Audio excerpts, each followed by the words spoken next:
I'm sorry. Take two.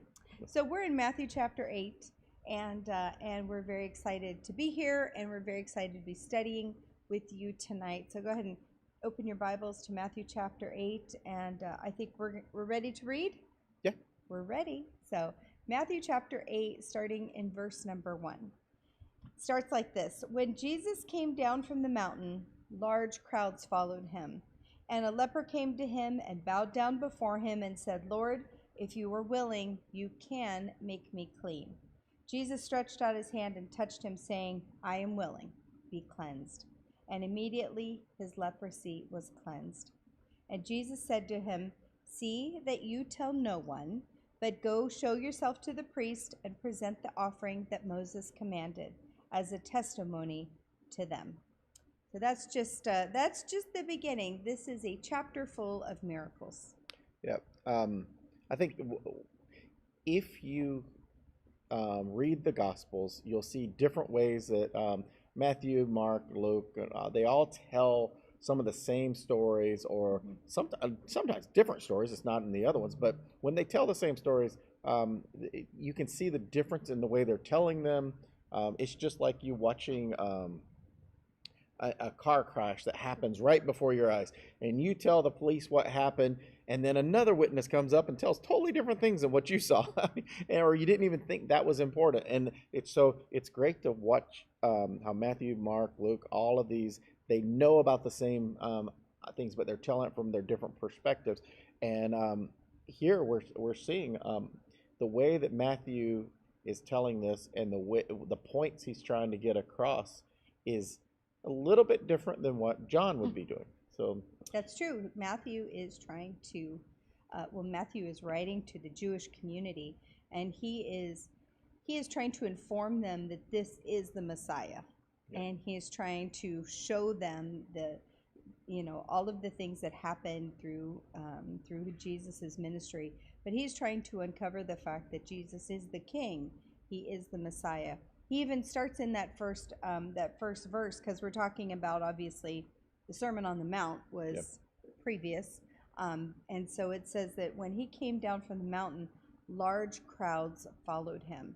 And so Matthew even needs to help these Jewish people, understand there's a lot of credibility here. Large crowds followed him.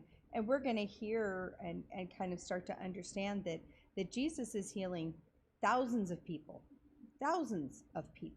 And that's and so it wasn't like a small occurrence. It's not like he healed one lady in the back room of her house. He's doing this everywhere all the time. But Matthew is here going to point out some very specific miracles, and miracles that Jesus even healed in different ways. Yep. So I think I believe it's 9 or 10 miracles that we're going to talk about, or we're going to see between this chapter and the next chapter. Yeah. And what's the purpose? What's the point? The one point I believe is being made by Matthew is you can talk about someone being the king, which is what Matthew is saying. It's the deity. He is the king. He is the one we're looking for. You can say that all day long. People have said that before. So what's the difference? Well, Matthew's going to back it all up with miracle after miracle after miracle and say, look, this isn't just like some strange coincidence. This is solid. And as Tina mentioned, it's going to be different variations in different situations that this takes place. So it's not some little trick that somebody did and they can just keep repeating that trick. This is definitely something that you can look at and say, you know what? He is the one, and he does have the power to do that. He does. So the first one that it talks about a man with leprosy, and leprosy was basically the AIDS of that day. It was very dangerous. There were actually kind of different types of leprosy, and some were not contagious and some were, but guess what? You had to treat them all the same because you didn't know. And so the remarkable part to me is that here's this man with leprosy, and if you kind of, even if you just kind of think through his life, like one day he was plowing the fields, and he got a rash, And he came home, and his wife put some ointment on the rash, and maybe a bandage, and he went back out, and he plowed the fields the next day, and the rash kept getting worse. Wife's kind of going, oh, I'm not sure. This goes on for a week, and then the rash is getting significantly worse. She says, hey, you need to go have the priest look at this rash. Everybody knew about leprosy, right? They were nervous about it, and obviously he wouldn't want to have spread it to his household. So he went to the priest. The priest confirms it's leprosy. No one touches him from that point on. And he says, let me go and say goodbye to my family. That didn't happen. He said, no, you have to go. You have to be out of our community. The law is when they even came near somebody else, they had to shout, unclean, unclean, so that person would come nowhere near them. So this man has not been touched. And, if you think about just even human touch, how powerful that is. Yep. No one has touched him for we don't know how long, but the whole time he's been sick and he's been separated. I mean, he's assuming he's got the death sentence. He's not going to see his wife and his children. He's never going to touch them or hold them again. And he comes to Jesus, and I love that he believes, right? He's like, if you are willing, you can make me clean. He didn't say like, can you do it? Are you, are you the one who can do it? He said, no, you can do it. So if you want to do it, I know that you can heal me. That's very powerful. And then it says that Jesus stretched out his hand and he touched him, which is a big no-no. And obviously, if Jesus was not 100% divine, because he was 100% divine and 100% human, he would have had something to be nervous about. But he wasn't nervous. And he touched this man who hadn't been touched for years. Well, so to me, I like the fact that this is the first miracle we're hearing about here. Matthew's bringing this out about this. It's the healing of leprosy. And if you want to look theologically at this or what it represents possibly, and again, it's just the way that I look at it. You can look at it differently. That's fine. Leprosy starts from the inside. It doesn't just start on the skin. It starts from the inside. And then as it gets worse, you can see it on the outside. Mm-hmm. So and then it starts just deteriorating everything. Where your facial expressions, everything is changed. They even say it at some points your body takes on like your face takes on like the roughness of like a lion or something. I mean, it really starts to deform. Your skin starts changing, but it all started from the inside. In the Bible, leprosy is usually connected with sin. So did the people take it too far? Very possibly, because they would, if you received it, they said, oh, then you committed some kind of sin that you're being punished. So in addition to that, they would throw rocks at people, make fun of them, do bad things to intimidate them, keep them away. Like I said, you had to shout out that you were in the area. It was like 100 feet or more. If you couldn't be closer than 100 feet from people. So this is very significant for a person to go through life in this humiliating situation. Yeah. Jesus doing what he did is, for one, if it's a representation of sin. And I'm telling you that churches today still take stuff and try to say, oh, it's because of your sin. Don't do that. But just to look at it for, if it was a representation of sin, Jesus heals this man from the inside. Remember, sin starts on the inside. Mm-hmm. And then by the time it builds up and takes over, it's ugly on the outside. And that's what happens through leprosy. That's what happens in sin. It may be something that happens, it's kind of hidden, but by the time people see it, it's full blown and out there, right? So Jesus doing this miracle first, or being mentioned here first, I just think that's very significant. And Jesus can heal you of your sin. Not leprosy is one thing, but of actual sin, and from the cleansing on the inside. And that's where we need cleanse. It's that cleansing on the inside. I think what what you mentioned about the touching, that's totally against. People aren't supposed to touch people because, for one, it's contagious, and for other reasons too. But let's say contagious is the main thing. Jesus would be literally, if Jesus touched this man, he would have had leprosy. Except, and it's amazing that Matthew mentions that part because he doesn't have it because why? Because the man was healed. He didn't have leprosy because when he touches him, he's healed. And so, so it doesn't have that. But if it's anybody else and they touched him, well, then guess what? You're contagious now too, or you've got it possibly. So that's the two that I wanted to put out there as far as the significance of it being first, and the second thing, the significance of Jesus touching him is more than just the fact of compassion or just somebody hadn't. It's a big deal to show that when Jesus does, you're healed. It does. All right. Karen said that, cool, I never knew I could click on the Bible button. That's off to the left of the screen if you're on our chat area, and you could read the Bible and watch at the same time. Yes, these are, you got to click around. I'm afraid to click all the buttons. I'm always afraid I'm going to break stuff. But yeah, you click around, you won't break stuff. And then Karen says the crowds around Jesus were probably telling Jesus not to touch the man. But Jesus didn't hesitate to touch him. It was also amazing that he got through the crowd.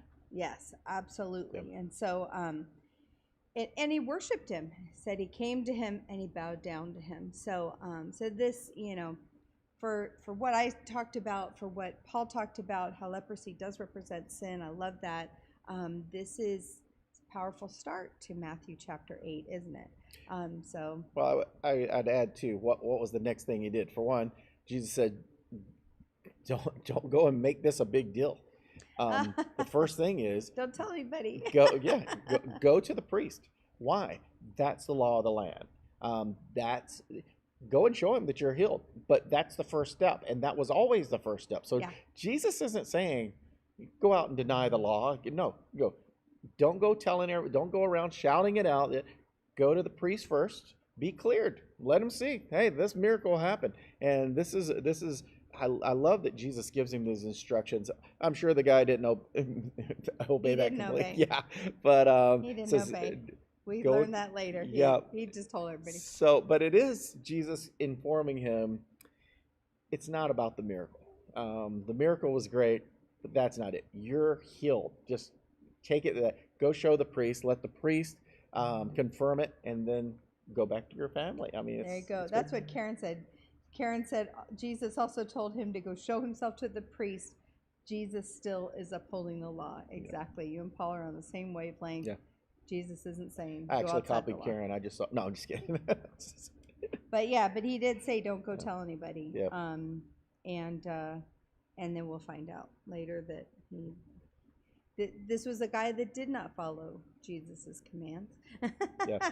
So before we move on to the next one, I just want to say, too excited. This person, that Jesus, this miracle for this person, there's two things that the Jewish people were not allowed to do whatsoever. Touching a dead person, right? I mean, that's one. And then the second was being near someone within, I think, 100 feet, I believe that's what it is, 100 feet of somebody with leprosy. With leprosy, you are treated as if you're dead. So for Jesus, just that compassion Jesus had, that thing for this guy has so much significance in it. I think I would recommend you just study more about that. You can find out how leprosy works, what the law was at that time. But just to see what Jesus did in this one instance right here was so amazing, more than just the fact of, oh yeah, you're healed. Yeah. That's it. All right. Well, let's go on to the next miracle here with the Roman centurion. I'm gonna start in chapter 8. I'm gonna read from 5 all the way down to the end of 13, so that we can talk about this miracle all in one swoop. So it's starting in Matthew 8:5. And when Jesus entered Capernaum, a centurion came to him, imploring him, and saying, "Lord, my servant is lying paralyzed at home, fearfully tormented." Jesus said to him, I will come and heal him. But the centurion said, Lord, I'm not worthy for you to come under my roof, but just say the word, and my servant will be healed. For I also am a man under authority, with soldiers under me. And I say to this one, go, and he goes. And to another one, come, and he comes.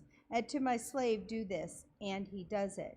Now when Jesus heard this, he marveled and said to those who were following, truly I say to you, I have not found such great faith with anyone in Israel. I say to you that many will come from east and west and recline at the table with Abraham, Isaac, and Jacob in the kingdom of heaven. But the sons of the kingdom will be cast out into the outer darkness. In that place there will be weeping and gnashing of teeth. And Jesus said to the centurion, go, it shall be done for you as you have believed. And the servant was healed that very moment. All right, before we get talking about that one, I want to go back to, I love the leprosy guy. Paul clearly loves the leprosy guy. I think that's just a remarkable thing to study. What we didn't talk as much about was this thing that the guy with the leprosy said. And I think this applies to most of us. I know for me, it applies to me. If you read, I have a book called Faith of a Mustard Seed. If you read that book, similar statement is in there and it says verse 2, and the man with leprosy came to him and bowed down before him and said, Lord, if you are willing, you can make me clean. This is the majority, I believe this is the majority of Christians. We know Jesus can do things, but will he do it for us? Will he go and do it? And that's what I put in my book is we went through a lot of trials and tribulations during our first part of the ministry. A lot of things happened where we were tested constantly on our faith, and it took miracle after miracle, and it was, God, I know you can do these things, but are you going to do these things? Are you willing to do these things? And that's what this guy knew enough to know that Jesus, the Pharisees and all these people may not know who Jesus is or what power he has, but this guy knew. He's like, I know you can, but will you? I mean, yeah. And to hear that should just remind us Jesus is willing to answer your prayers, and he's willing to do these things, but we have to we have to trust him to make the right decisions at the right time. So in this case, he did. It was a miraculous thing. All right, we can move on now. Miraculous. So this centurion is interesting. He's a Gentile. He is. We know that he was a good guy. Seems to be a good guy. I think we learn in Luke about how this centurion helped build the synagogue in this area for the Jewish people, and so he knew the culture. He knew he knew what they did, their traditions, and all of those things, and he clearly heard about Jesus. He heard about Jesus. The word got back to him, and so it's kind of neat because this guy is kind of outside of the group. And it's interesting that Matthew even kind of dives into this, right? Because Matthew is talking to the Jewish people in this book of Matthew. And so here he is talking about, now like I said, this guy was well liked by the Jewish people because he helped build the synagogue. But it's showing that Jesus doesn't just heal the Jewish people. And then, Matthew records there's only 2 times in the Bible where Jesus marvels.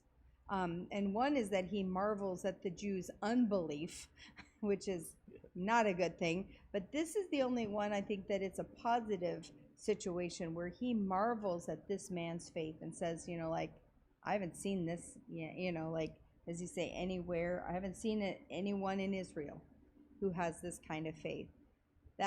That's fantastic, and Jesus marvels at this Gentile. So very interesting that Matthew chooses to put this in, and is kind of opening the eyes of the Israelites, saying, like, Jesus didn't just come here to heal us. Like, he is the Messiah of the whole world. And obviously, well, Paul can talk about the miracle. Well, I just was looking at the way this guy approached it was under the Jewish culture. They are the chosen people, well, scripturally too, but they took it with an ego. Yeah. It seems like this guy knows his place, like in that culture. It's like, I'm not worthy for you to come to my house, and Jesus just admires him for his humility or his humbleness, and the fact that he sees Jesus differently than he sees others, and he's asking Jesus for this favor, and he's like saying, I don't deserve this, but will you do it? And I just think that's an approach that is, it's good to see that, because it's not like, hey, you're supposed to do this for me. I'm a follower. You're supposed to do this. No, he's coming up saying, I mean, really. But he's also saying, I know the authority you have, because I know with just myself, I could send word and my men would do it in a heartbeat, right? So I know you, being who you are, you could just say the word and to be healed. So that's the one thing that I'm looking at. But as you mentioned earlier, it's look at what Jesus says about this. It's like there's going to be people who sit around the table with righteous people, right? I mean, people in naming this, the Old Testament prophets and good people, but it says, but they won't make it. So he's sitting here saying, possibly you Pharisees and you hypocrites who think you're doing all this religious stuff and that's going to win you some favor. It's more than that. It's being like this guy, and this guy who humbles himself before him, and that's the real mindset and the heart set that a person can encounter God and have eternal life. He's really hearing, like, even like in verse 11-12, he's kind of emphasizing this universal theme, right? Is that Jesus's message is for everyone, and then he even is, like you said, like he is warning them here. He's warning them and telling them, like, hey, bad news, like if you don't have an authentic faith, if you're just going through the motions, or you're just doing what the culture tells you to do, that's you can't fake it. You can't fake your way into heaven. You have to have an actual connection. You can't just say you have a connection. Karen says, will you allow yourself to live in the will of the Lord and not your own will? And that's even what these miracles are pointing out. And then Karen says, the centurion also said, I don't deserve you to come into his house. Jews would not go into a Gentile's home. Yeah, they were set apart. Yeah. So that's just more humility in the place of this centurion. He's like, I'm not worthy, but also Jesus probably couldn't have done that. And so he said, but how great is it that the centurion says, like, I understand your power. You don't even need to come to my house. Just say the word and healing will be done. Yep. And that's pretty amazing. It's pretty amazing. I do like that Matthew mentions that it was that very moment that the servant was healed. So that's just shows you the power in God's word. Just like it was immediately that the leprosy, the man with leprosy was healed. It's immediate. It was Jesus did it right then. It's funny though, because I would imagine that that Jesus couldn't do like long range miracles, because he had to kind of show them to the people that, and as Matthew's telling us about it, because he's trying to get, across this fact that he is the Messiah, that he is God, that, that he's not doing parlor tricks. And so it's interesting because he said, I will come and heal him. Like, he would have gone to his house and done the work there. But once the centurion kind of described what it was that, like believing that Jesus had the authority to do that, Jesus was like, great, I don't even have to go there. Because clearly Jesus could have healed long range at any point. John says, what made the centurion faith so great was he total confidence in Jesus' word. Great faith. Great faith. God, we truly understand the greatness of the opposite of our faith. Is that right? Did I read that right? Yeah. We truly understand the greatness his greatness is amazing. And our faith needs to be strong. Yeah. And this man's faith was so strong that Jesus marveled. I don't know about you, but this is what I'm going to attain to, that when Jesus sees my faith, that he marvels.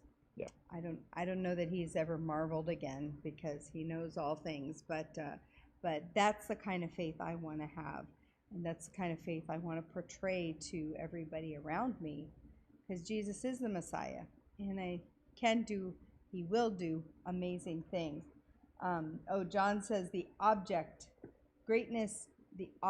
of our faith. Thank you. There you go.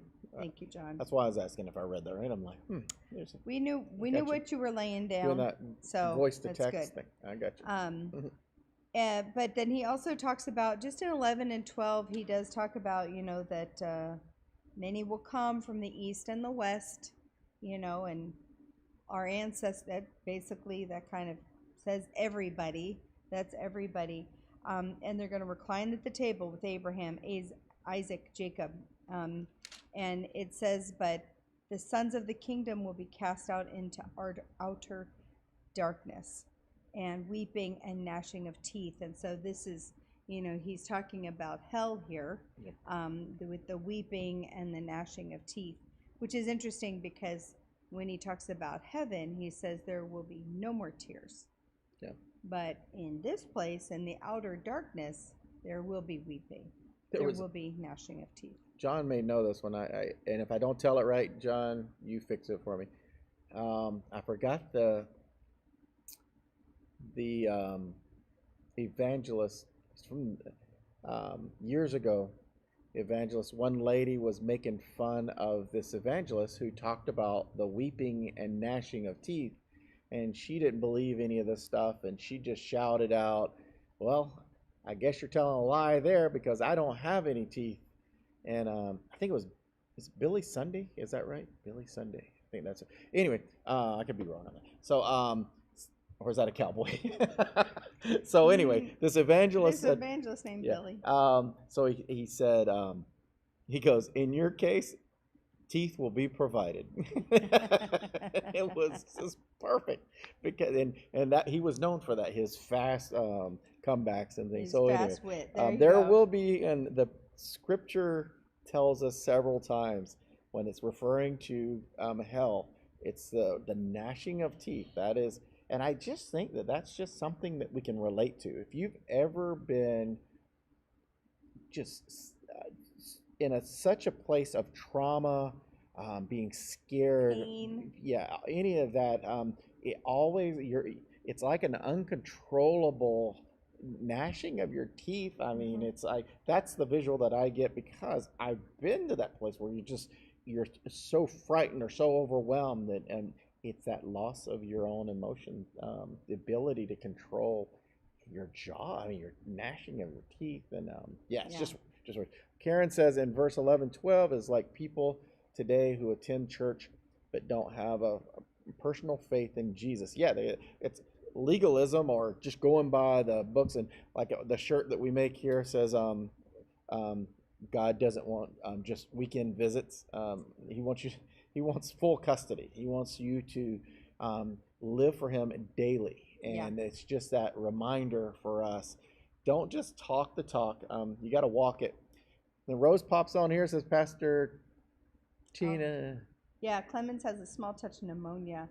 tell Dad, who's John, tell John to pray for him. I don't know how to use the prayer app. There we go. There you go. So All thanks. We also can. Well, he's reading it right now too. So yes, he's got reading you. it right now. So thank you. It looks like Rose just requested prayer there. So yeah, that's. Yep. We'll definitely be praying. You did it right, Rose. We just saw it pop up, and John will be answering you in you did it right. Thank you second. so much. There you go. All right. Well, then in verse 13. Oh wait, did we? Oh, you read Karen's remark right there. And then 13, he says, the centurion, go, will be done for you as you have believed. As you have believed. And the servant was healed that very moment, as Paul said. All right, well, let's go. The next one is a little bit smaller, and so we're in Matthew chapter 8. I'm going to read 14 down to 17. So Matthew 8, starting in verse 14, says, when Jesus came into Peter's home, he saw his mother-in-law lying sick in bed with a fever. He touched her hand, and the fever left her, and she got up and waited on him. When evening came, they brought to him many who were demon-possessed, and he cast out the spirits with a word, and healed all who were ill. This was to fulfill what was spoken through Isaiah the prophet. He took himself our infirmities and carried away our diseases. He himself took our infirmities. Sorry, yep. I read that backwards. So this is it starts with a smaller miracle, we'll say, because Peter's mother-in-law had a fever. Now the leprosy was probably a terminal situation. The paralysis and the palsy that the centurion's servant had probably was going to be a lifelong condition as well. This one is interesting because sometimes we get a fever and it's not deadly. Like, she may have recovered herself in time, but Jesus needed her. I imagine is maybe how you can say it, but it's a beautiful response because Jesus touches her, and then her reaction is to get up and wait on him. To make him food or to make sure that Jesus was okay, right? So it's pretty neat that we get to see now like a different kind of yep. miracle. So just picturing this, Peter's mother-in-law is sick. Yeah. And he knows Jesus, and this is totally just my imagination. But Jesus is just, Peter just goes to his mother-in-law and his wife and just says, hey, I know a guy. And then Jesus comes in and just literally walks over and just touches her, and she's healed. I mean, it's just if you've ever been to that place of just having a fever, I mean, it can be different stages of that, but whatever the scenario is, and like you said, it's maybe it's not as bad as the others, or could have been, because we know people with fevers. And if your fever continues to rise, it's deadly.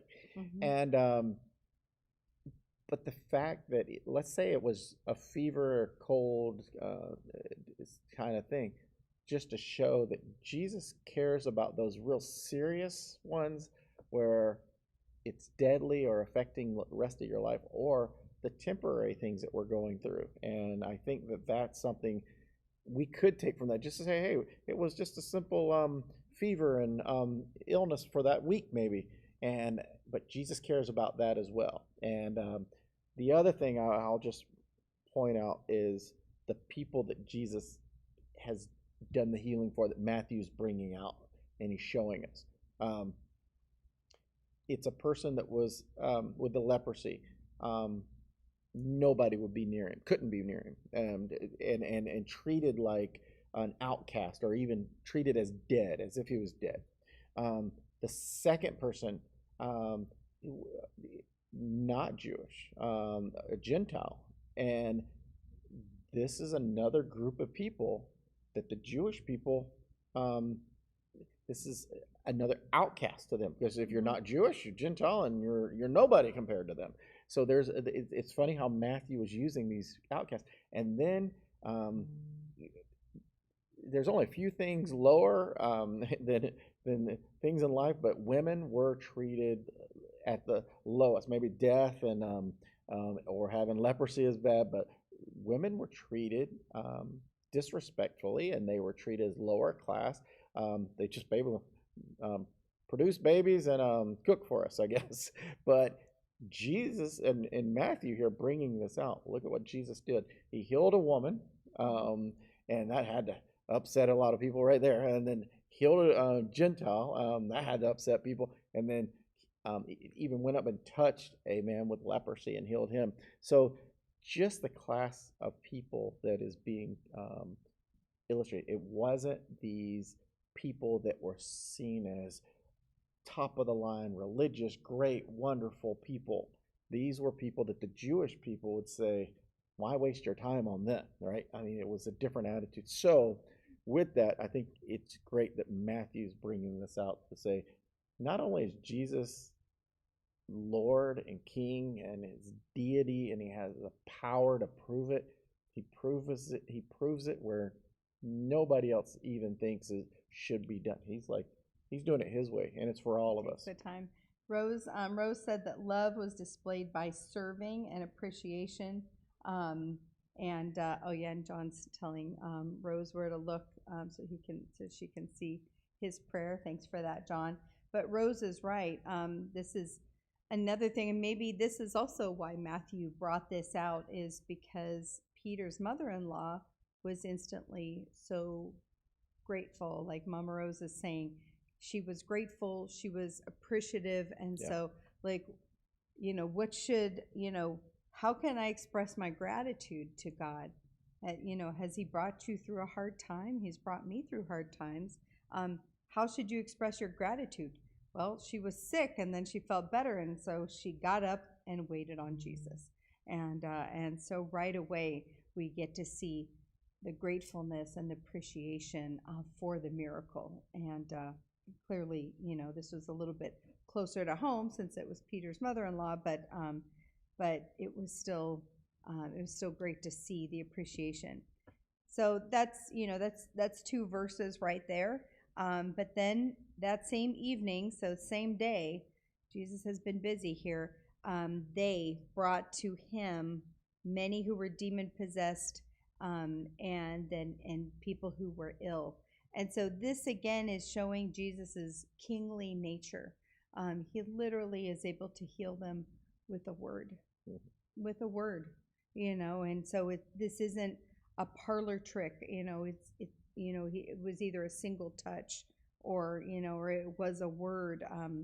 And evil spirits would leave his presence, right? I mean, they're just gone. So Jesus has the authority over evil powers and earthly disease. And this is definitely what Matthew wants to tell this the Jewish nation, the Jewish people about. Yeah. And say, hey, look, just another reason why this is the Messiah. We talked about before, all the way through Matthew, he will keep referencing, he will tell something about Jesus, and then he will reference the Old Testament prophecy. He puts it in his writings. He says, oh, and this is to fulfill this prophecy and this prophecy. He does it again in verse 17. This is to fulfill this prophecy from Isaiah, that he took on our infirmities and carried away our diseases. So once again, showing the kingly nature and more proof that this guy is the Messiah. Well, that's the key point for the Jewish people. They're looking for the Messiah, and the Messiah has to meet the criteria of all the prophecies that were mentioned. So just adding them up, and it's impossible for any one person to do this unless they are the Messiah. So this is why he's making this point. And he's done a lot of them, So Jesus has the power and the authority to conquer sin. Sickness and evil are consequences of living in a fallen world. But in the future, when God removes all sin, there will be no more sickness, there will be no more death. Jesus' healing miracles were a taste of what the whole world will one day experience in God's kingdom. It's what we look forward to, right? So, so just pretty amazing. And here he is showing these people here in the city of Capernaum that that he is a force to be reckoned with. He is a king. He is a Messiah. He is the Messiah. He is the king. All right, you next. All right, let's go down to the next one. And so Jesus, this is Jesus teaching here. So I'm going to read Matthew 8, starting in verse 18. Now when Jesus saw a crowd around him, he gave orders to depart to the other side of the sea. Then a scribe came and said to him, "Teacher, I will follow you wherever you go." Jesus said to him, "The foxes have holes, and the birds of the air have nests, but the Son of Man has nowhere to lay his head." Another of the disciples said to him, "Lord, permit me to first to go and bury my father." But Jesus said to him, "Follow me and allow the dead to bury their own dead." So this is talking about the cost of following Jesus. And it's not always going to be easy. It's not always going to be comfortable. The timing of it may seem off in your flesh or in the natural.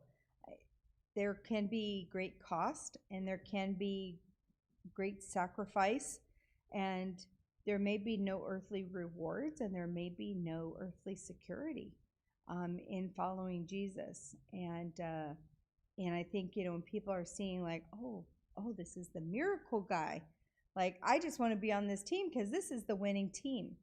And it's great that he's like, let me just remind you, I'm homeless. Yeah. He's homeless. Seriously, people, he's homeless. That's what he means. Well, so the 2 points that, like you're saying, he's homeless, but why does that matter? Because people follow success, and they follow the good stories, and they follow people. And Jesus comes up and says, well, if you're going to follow me, just remember, I don't have a place to live. Yeah. I mean, it's like, if you really believe what I'm saying, and if you truly know who I am, and you're going to follow me, remember, it's not like some cozy little thing where I got some mansion and you're just going to hang out. No, while I'm here on earth, this is the way this is. We're going place to place. I mean, and that just discourages people because, like, no, they want to follow a winner. They want to follow somebody who has successful things.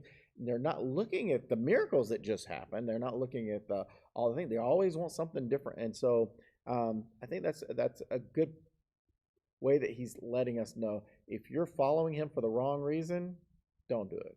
Just don't do it. The second one is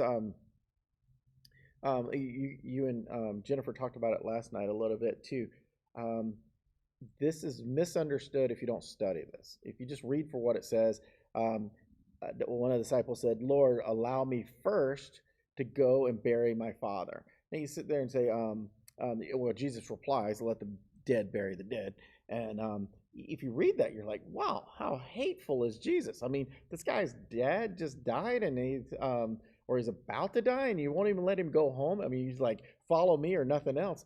No, so you got to study this. This is what's happened. Yeah. This is an excuse that he's saying people are using, or in this case, this guy is using, to say, once my dad dies, and it's just me, or and I get my inheritance and everything. Yeah.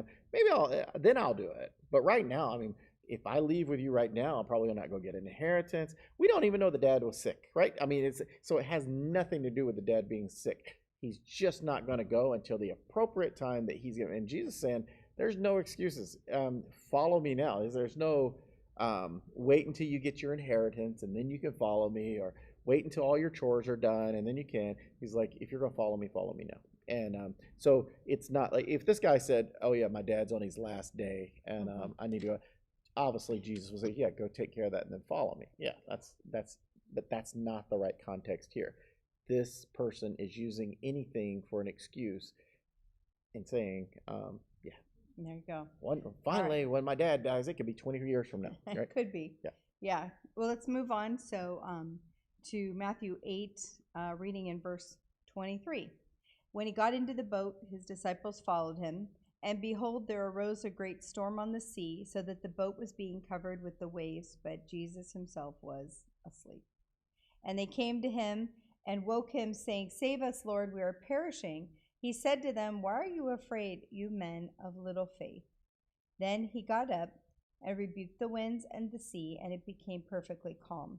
The men were amazed and said, What kind of a man is this, that even the winds and the sea obey him?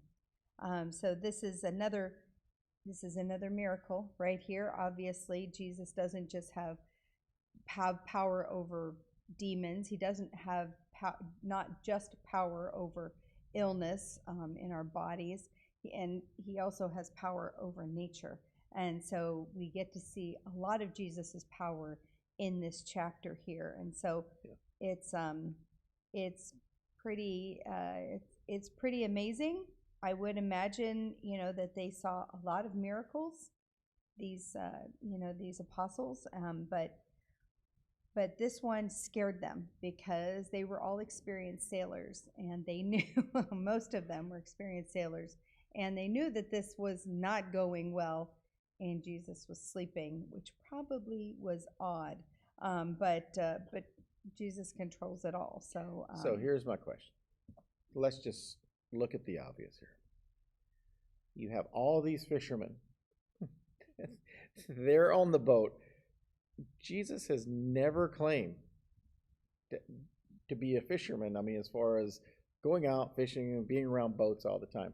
Yet they all run to him and say, Save us.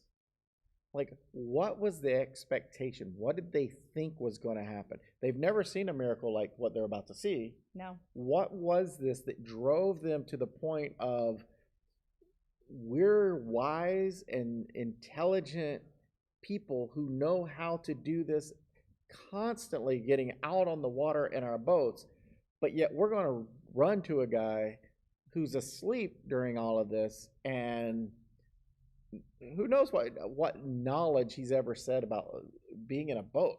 Yeah. It's interesting that they knew to draw to him for that, but I don't know why they knew that. It's like you would think they're the captains of the ship. They know they know the ocean. They're living or the water. So anyway, saying that, that's just ironic to me. It's just one of those things. Why'd you run to him if you're the leaders in that situation?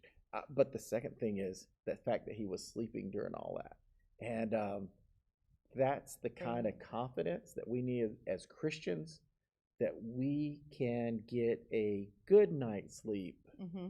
Take a rest, even during the times that we're uncertain. Just be confident that Jesus can handle this. Mm-hmm. He was confident in himself. He slept through it.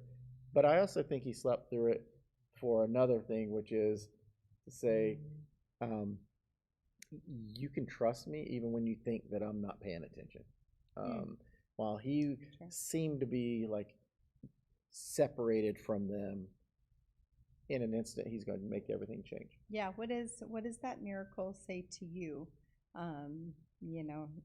Even, I mean, we live here, we're in California, land of earthquakes, land of wildfires.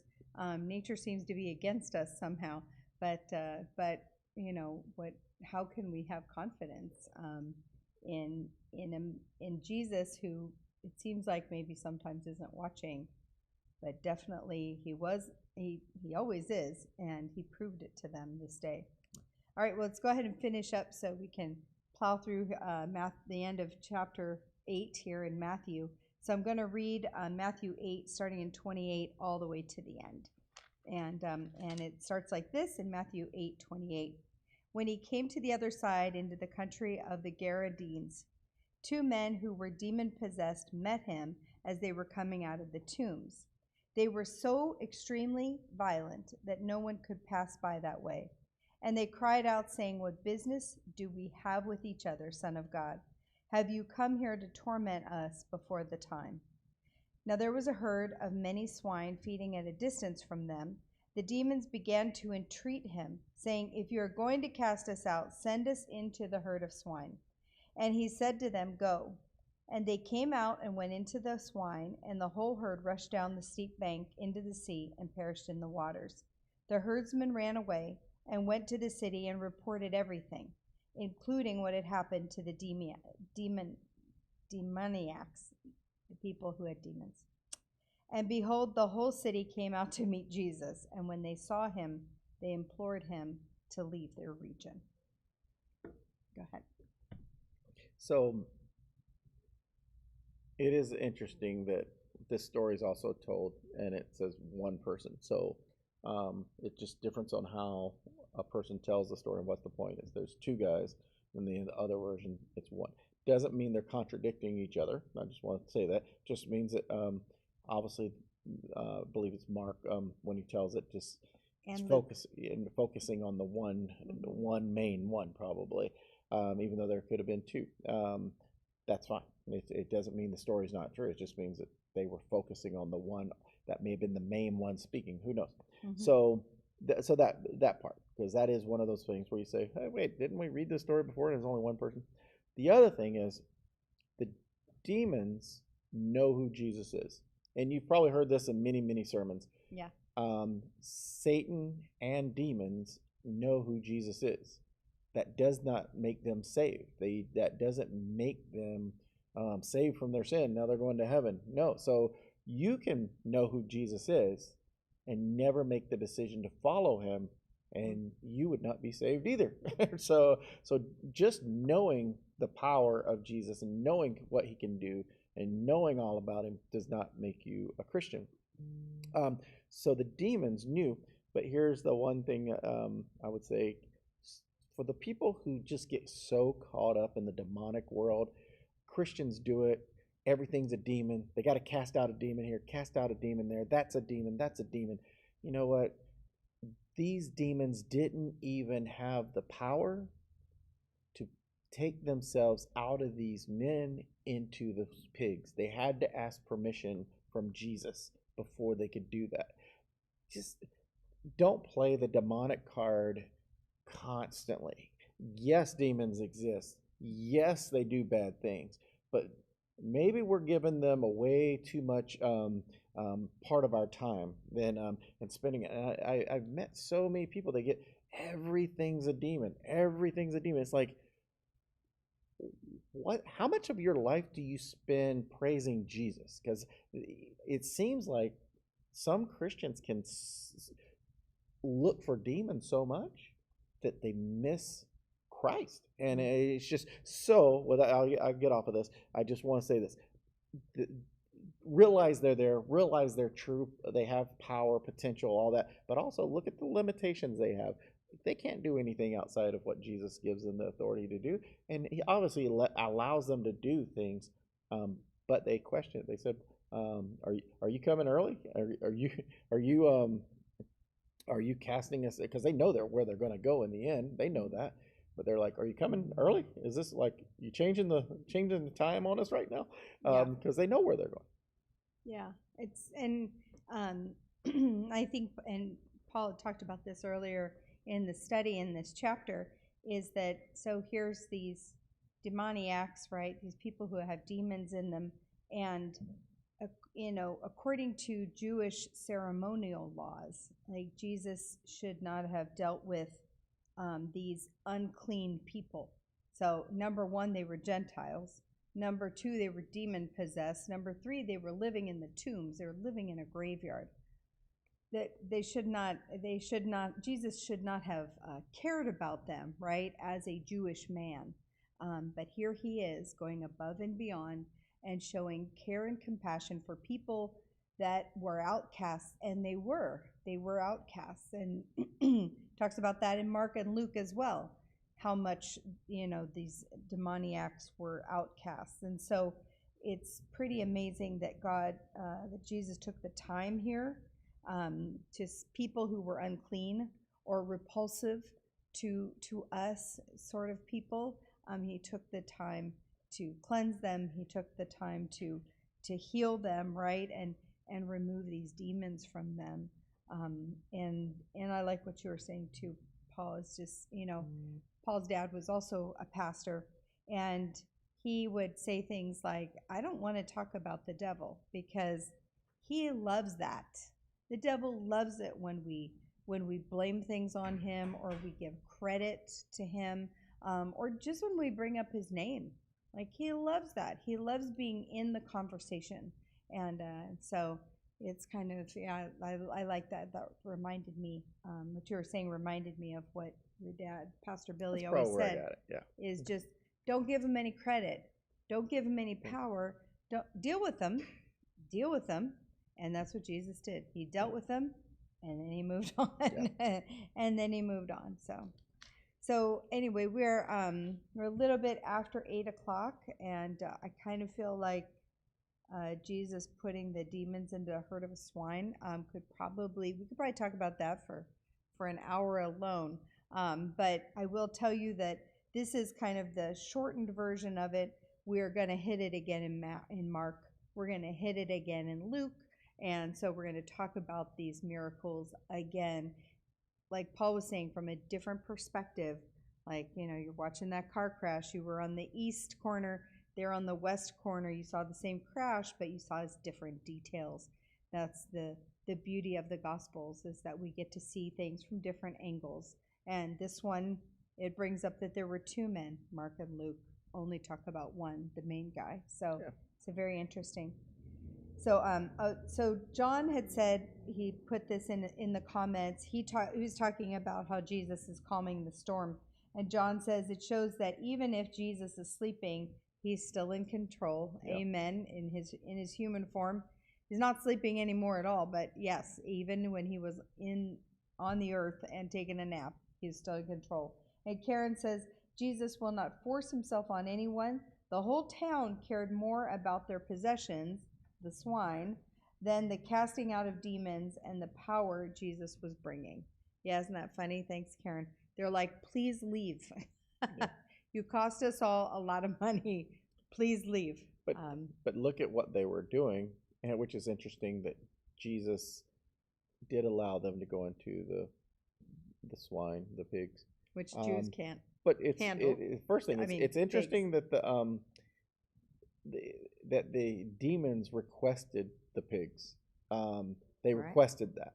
So that's an interesting thing too, because they know that the Jewish people aren't supposed to even be handling these pigs. I mean, they can't eat them, so they sell them. So it was like, wait, you can't eat them, but you're selling them to the Gentiles. So so it's interesting how that. So it was funny that they just chose the pigs to be cast into. Mm-hmm. So it's almost as if, hey, if we're getting cast out of here, we want to call out we want to rat out these other people too. So so they messed up their business a little bit. But you know what? They can't complain because they were doing something that's illegal for them anyway. Anyway, that was a whole nother time. Unless they were Gentiles. May have been Gentiles. And just selling bacon to other Gentiles. So. Yeah, that's a good point. Because we love bacon. So. Yeah. I'm just always under the assumption it's well, they went to Jewish the other people, side of the country. Yeah. She's usually right on the stuff. I don't know. But it is funny that they could care less about the guys. They were more worried about their pigs, like Karen said. Yeah, thanks, Karen. It was an interesting like comment. All right, well, that is it. That is all of chapter 8. We did it with all those. Was I right? Was it 9 or 10? Or is it one more in the next one? Yeah, we have some more. Yeah, there's some more coming up. I lost count, but I knew it was a lot. Yeah. But I think it's 9 or 10 total that he's going to bring up. All right, so anyway, that's the end of chapter 8. Maybe you guys can count them.